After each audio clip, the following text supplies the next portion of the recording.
Salut tout le monde, j'espère que vous allez bien. On se retrouve pour une vidéo achat manga en plein confinement. Je pense que vous vous en doutez, quand on peut pas directement aller les chercher, on se les fait livrer chez soi. Comme d'habitude, on a quand même pas mal de mangas et vous allez très vite le voir, mais la plupart des séries sont quand même assez récentes. Et en plus de ça, j'ai eu la chance de recevoir des services presse, mais vous allez voir que là aussi c'est quand même assez particulier. Juste avant que la vidéo ne commence, je tenais à vous rappeler que très prochainement, en fait ce samedi là, il y aura la vidéo Mangatech des abonnés, donc si vous ne m'avez pas encore envoyé vos Mangatech, n'hésitez pas à le faire. Je vous laisse m'envoyer tout ça sur indigo.manga@gmail.com. Je vous mets quand même le truc dans la description. Comme à chaque fois, on va tout d'abord commencer avec les services presse que j'ai reçus. Et on débute avec le volume 51 de Hayate de Gotoku. L'avant-dernier tome, parce que le 52e, c'est le dernier. Rien que pour ça, il mérite mon plus grand respect, parce que éditer 52 volumes d'un manga que quasiment personne connaît, même les connaisseurs de manga, c'est même le seul éditeur pour une série comme ça, n'a pas de rupture de stock, et je trouve ça vraiment très étonnant. Clairement un animé qui a fait mon enfance, et si le manga n'avait pas été publié en France, ça ne m'aurait même pas étonné, mais ça m'aurait quand même fait un peu mal au cœur. La question qu'il faut se poser ici, c'est est-ce que je conseillerais quelqu'un qui ne connaît pas du tout l'œuvre de la découvrir? En soi non, parce que c'est quand même 52 tomes, c'est énorme, et en soi le manga est pas si bon que ça, mais si vous avez regardé l'animé, si ça vous a quand même un peu marqué, honnêtement vous pouvez quand même aller le découvrir. Si vous voulez découvrir la série, allez plutôt commencer avec l'animé, parce que si on commence directement avec le manga, c'est quand même très compliqué à lire. Ensuite c'est là que ça devient drôle, parce que j'ai reçu le tome 5 du manga Theme Shadows alors que j'ai que les 3 premiers, donc je me suis acheté le tome 4. Theme Shadows, là aussi j'en ai déjà parlé sur la chaîne, très bon manga. Si vous aimez bien les mangas un peu de suspense d'aventure, je peux vraiment que vous le conseiller. C'est pas comme un The Promised Neverland où à la fin de chaque tome t'as une intrigue qui se construit et tu dis qu'est-ce qui se passe à la fin du prochain volume. Là c'est vraiment tout le long du tome, ça tient en haleine, et la fin de chaque volume est pas spécialement incroyable par rapport au début de l'autre, et sachant que la série est toujours en cours en 8-9 tomes au Japon, je peux vraiment que vous inviter à découvrir la chose. Après ça, une nouvelle licence qui me faisait de l'œil rien qu'au titre, Sexy Cosplay Doll, les volumes 1 et 2. En découvrant le manga, j'y suis quand même allé un peu à reculons, parce que j'avais déjà lu les premiers chapitres en librairie, et je me suis dit, le manga est pas si bon que ça. C'est même pas que le manga était mauvais, mais en ayant juste lu les 2 premiers chapitres, je me suis dit, ça me vend pas du rêve. En plus de ça, j'ai entendu dire que contrairement à ce que le titre pouvait indiquer, il n'y a pas tant de échis que ça. Je vais pas me faire un avis juste sur le premier chapitre. Donc, les éditions Kana m'ont envoyé les volumes 1 et 2, et honnêtement, j'ai lu ces 2 volumes, et j'ai vraiment adoré le manga. Après ça, je peux quand même totalement comprendre que je suis clairement le public visé. C'est une comédie romantique, et vous devez savoir que c'est un peu mon genre de prédilection, que juste en lisant le top 1, tu dis graphiquement c'est quand même très bon, sauf que moi j'avais un peu du mal, pas attaché au scénario, mais j'attendais à ce que ce soit très prenant. Pour vous dire, tout au long de la lecture du top 1, je me suis dit, j'espère que à la fin il y a un retournement de situation. Et en terminant ce fameux tome, en fait, il n'y en avait pas du tout. Donc, je reste quand même un peu sur ma faim. C'était pas trop mal, il y avait du ecchi, il y avait de la romance, mais il manquait un peu cette tension. Et en lisant le tome 2, honnêtement, le tome 2 rattrape vraiment le truc. C'est que à partir d'ici qu'on rentre dans ce qu'on pourrait attendre d'un manga de romance. Je vous montre le niveau de dessin moyen du manga, donc c'est plutôt clairement bon. Le plus important, c'est qu'il y a du background, et les personnages, leurs habits sont quand même assez bien détaillés. Et honnêtement, j'adore le design du personnage féminin. C'est un peu ce délire de Gal au Japon. Le personnage est mignon, les traits sont nets et détaillés. Honnêtement, que demander de plus? Et en soi, je peux comprendre quand on me dit dans le manga, il n'y a pas vraiment de ecchi. C'est clair que si on compare à du Triage X, si on compare à du World End Harem, c'est pas à ce niveau, mais il y a du ecchi en restant tout public. Disons qu'il y a un juste milieu entre le tout public et l'agréable. Et en plus, et selon moi, c'est un point très positif, l'auteur sait faire des gros plans quand même assez beau. Par exemple, des scènes comme ça qui sont toujours très agréables à regarder, des très belles scènes sans être trop ecchi non plus. Et le dernier manga que j'ai reçu des éditions Kana, c'est le tome 7 du manga Otaku, mais le truc, c'est que moi j'ai que les 4 premiers, donc j'ai acheté les tomes 5 et 6 de mon côté. J'ai les premiers tomes sous la main, parce qu'en fait mon étagère Kana, c'est celle en face de moi. Otaku, je suis quand même un peu plus mitigé. J'avais lu le tome 1 à l'époque, je l'ai trouvé bon. En fait, moi au début je pensais que c'était que de la romance, c'était que des sketchs, mais en fait t'as une vraie histoire qui se construit, et c'est un peu plus profond que ça. Est-ce que le manga est drôle? Alors personnellement, je trouve pas plus que ça, mais je pense que l'anime rend plus hommage à l'œuvre. Actuellement, j'ai lu que les 2 premiers tomes, mais en soi, le manga est pas trop mal, mais je trouve qu'il prend pas assez de risques. C'est sans doute voulu par l'auteur, mais en lisant le truc, tu te rends compte que ça vise autant un public masculin que féminin, et c'est plus agréable à lire que vraiment drôle. Je vous laisse voir, mais tout le manga c'est à peu près comme ça, c'est des petits sketchs qui durent on va dire 5-6 pages maximum, et il y a quelque chose là-dedans qui m'a énormément étonné, et je l'ai remarqué que quand je suis arrivé à la fin du tome 1. T'as vraiment pas beaucoup de pages. En soi, c'est pas si gênant que ça ici parce qu'on a beaucoup de texte, on a beaucoup de gags, donc c'est quand même assez long à lire. Mais pour vous dire, dans le tome 1, on a, je retrouve ça, on a en tout 123 pages. C'est sans doute le manga avec le moins de pages que j'ai vu de ma vie. Ici, c'est un peu comme Hayate The Combat Butler. Si vous avez adoré l'anime, vous pouvez clairement aller lire le manga. Dans le cas contraire, après, c'est pas une série qui est actuellement très très longue. Vous pouvez quand même la découvrir. Ça restera agréable à la lecture.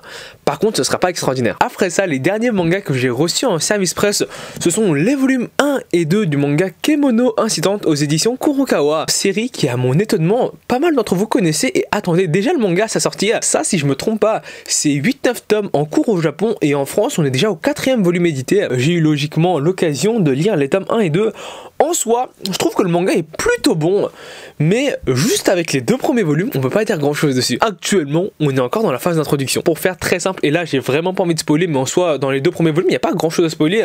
On suit l'histoire du personnage principal qui est un hybride mi-homme mi-ghoul. Je sais pas pourquoi, moi je pense à ghoul, je pense créature faible, mais je vous garantis que dans le manga, le personnage principal est quand même assez fort. Il peut littéralement, en même pas 5 secondes, régénérer tout son corps à partir de sa tête. Je trouve le manga plutôt bon, ça se lit, c'est agréable à lire, mais ça manque de tension. Normalement, dans ce genre d'œuvre, mystère, policier, suspense, le truc le plus important, c'est de maintenir le lecteur en haleine. Je suis convaincu que ça évolue ensuite, mais actuellement, tout ce qu'on fait, c'est suivre un peu le quotidien du personnage principal en train de résoudre des petits mystères par-ci par-là. Actuellement, plus qu'un manga de suspense, c'est un manga où le personnage principal apprend à se connaître lui-même. Le manga a honnêtement beaucoup de potentiel, c'est juste que ça prend quand même, je trouve, un peu de temps à se mettre en place. On en a maintenant fini avec les services presse que j'ai reçus, on attaque maintenant les mangas que j'ai achetés. Tout d'abord avec le tome 18 plus 1 de Barakamon, alors que j'ai toujours pas le 18e tome. Je sais pas il m'a coûté combien.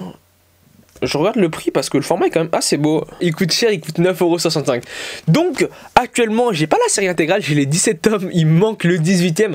Mais bon, vu que je suis pas prêt de lire la série, honnêtement je suis pas prêt d'acheter le 18e. C'est juste que là je voulais voir un peu à quoi ça ressemblait ce fameux tome bonus. T'as 40% du tome qui est en papier classique, et t'as les 60 autres pourcents qui sont en page couleur. Si vous ne connaissez pas du tout Barakamon, je vous invite plutôt à regarder l'anime que de commencer à lire le manga, parce que l'anime est clairement mieux que le manga. Quoi penser de ce tome bonus? En fait, c'est à moitié une déception. La partie en noir et blanc, ça ressemble à des sketchs que tu trouves normalement entre les chapitres. Pour faire simple, c'est des trucs très osef qui sont pas très bien dessinés. Je vous laisse constater ça par vous-même, mais c'est des sketchs et vous pouvez voir qu'il y a énormément de blanc. Et vraiment, là, je vous prends juste des scènes au hasard. Par contre, les pages couleurs sont des illustrations, donc en soi, c'est une sorte de mini artbook à 9,65 €. C'est pas indispensable, mais si on aime bien la série, ça peut être que un plus. Ensuite, après ça, le tome 3 du manga Mary Graves. J'en ai là aussi déjà parlé sur la chaîne. Un très très bon manga, une série courte. C'est juste la fin qui est assez décevante, mais sur le scénario, sur la mise en scène, sur le dessin, c'est clairement pas trop mal. Je vous laisse un peu regarder le dessin du truc. Si vous cherchez des séries courtes, je vous conseille de découvrir la chose. Ensuite, après ça, j'ai complété une série courte aux éditions Nobinobi. Un coin de ciel bleu, les tomes 2 et 3. Dans le style, c'est un peu comme Otaku Otaku, c'est des petits sketchs très légers à lire. En plus de ça, avec des pages couleurs. Ici, j'ai lu le tome 1, honnêtement, ça vole pas très très haut, mais si on n'a rien à faire, honnêtement, ça peut faire passer le temps. Je me disais, son style me rappelait quelque chose. En fait, c'est par le même auteur que Dédale, et ça, c'est plus connu, je pense, en France. Comme vous pouvez le voir, c'est quand même plutôt bien dessiné. Je vous laisse constater ça par vous-même, mais c'est pas un truc qui se prend très très au sérieux. Après ça, une série qui est quand même assez longue. Pourtant, je ne vois personne les avoir, alors que moi, j'ai lu le tome 1 et j'ai trouvé ça quand même très très bon. J'ai acheté les tomes Friends Game 3, 4 et 5. Ça, au Japon, c'est toujours en cours en 15 tomes. En France, on est au 13 ou 14e. Et en soi, j'aime vraiment beaucoup. Ce qui m'avait fait de l'œil ici, c'est que je me suis dit, les couvertures sont pas trop mal, on a beaucoup de volume, donc c'est une série qui doit fonctionner au Japon. Pourtant, personne les a. Et littéralement, ça, c'est une série qui devrait être plus connu. Déjà, rien que sur le dessin, moi j'aime beaucoup. C'est pas le manga le mieux dessiné que j'ai vu, mais il est clairement dans le haut du panier. Je vous laisse voir, mais c'est quand même assez détaillé. Si je devais comparer ça à des mangas qui sont déjà sortis, c'est un mixte entre King's Game, ça je pense que vous connaissez, et Liar Games. Pour résumer les premiers volumes, en fait c'est un groupe d'amis qui se fait kidnapper par une organisation et qui sont obligés de jouer à un jeu où ils mettent un peu leur amitié sur la table. Pour faire simple, si tu trahis tes amis, tu peux gagner de l'argent et bien t'en sortir. Ça pour moi, et je vous invite là aussi vraiment à le découvrir, c'est un manga qui est bien réfléchi, qui est bien pensé, avec des jeux qui sont pas très compliqués. Après ça, on a le volume 4 du manga Re-Monster. Entre le volume 3 et le volume 4, je crois t'as quasiment 2 ans de pause. J'avais bien aimé le manga à l'époque, c'est un isekai où le personnage principal se réincarne en orc et il évolue, et à la fin, ça devient un peu le boss du game. C'est un peu dans le même genre de manga isekai où t'as le personnage principal qui est hyper cheaté, qui arrive dans un monde et qui commence un peu à dominer tout le monde. C'est divertissant sans être incroyable.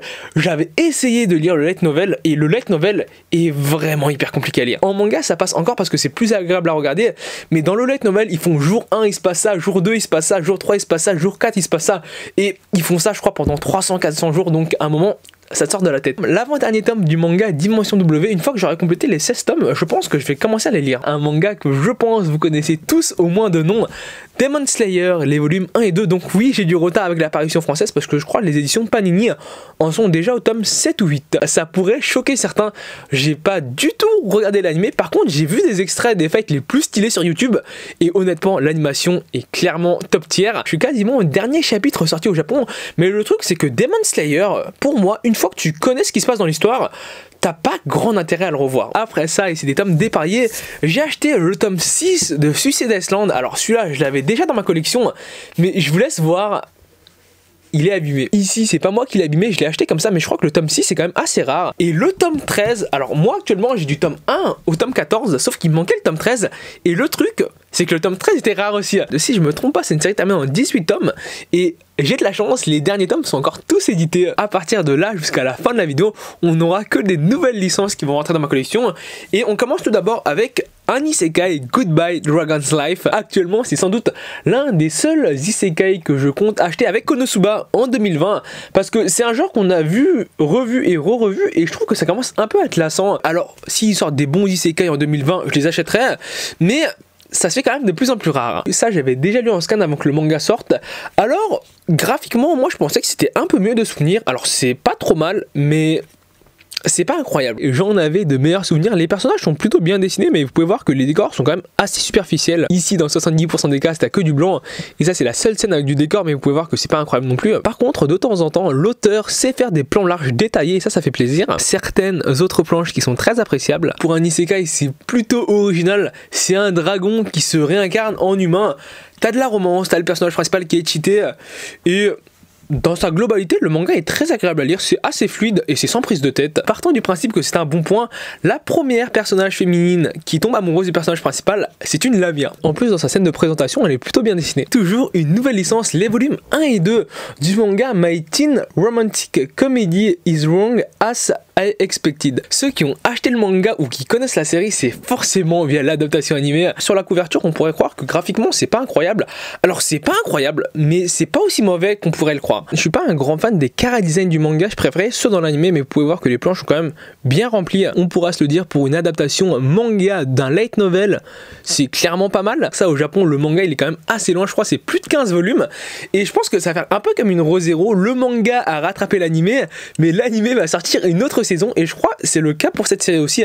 Cette année, on va voir une nouvelle saison de My Teen Romantic Comedy. Après ça, toujours une nouvelle licence, c'est le manga Deathmouth Deathplay aux éditions Kiun. Ça, c'est le genre de manga, avant que ça ne vienne en France, personne ne connaissait. Ici, les couvertures sont très très belles, mais à l'intérieur, c'est un peu moins bon, même si ça reste très convenable. Quand on vient à comparer la couverture et le niveau moyen du manga en termes de dessin, il y a quand même un assez gros fossé. De temps en temps, on a des scènes quand même assez stylées, mais dans la globalité, attendez-vous plus souvent à avoir des scènes comme ceci. J'ai lu le synopsis, en fait, c'est le roi démon d'un monde qui meurt et qui se fait réincarner dans le monde moderne, le nôtre. Dans le concept, moi, ça m'a un peu fait penser, et je pense que vous devez connaître à l'animé Ataraku Mao-sama. Après ça, et c'est l'avant-dernier manga de la vidéo, c'est Shinobi Gataki. Le scénario du truc, c'est des samouraïs qui se battent contre des ninjas qui ont pris la domination du pays dans un sens. Je l'ai lu, le manga est vraiment pas mauvais, c'est une série courte en 5 tomes.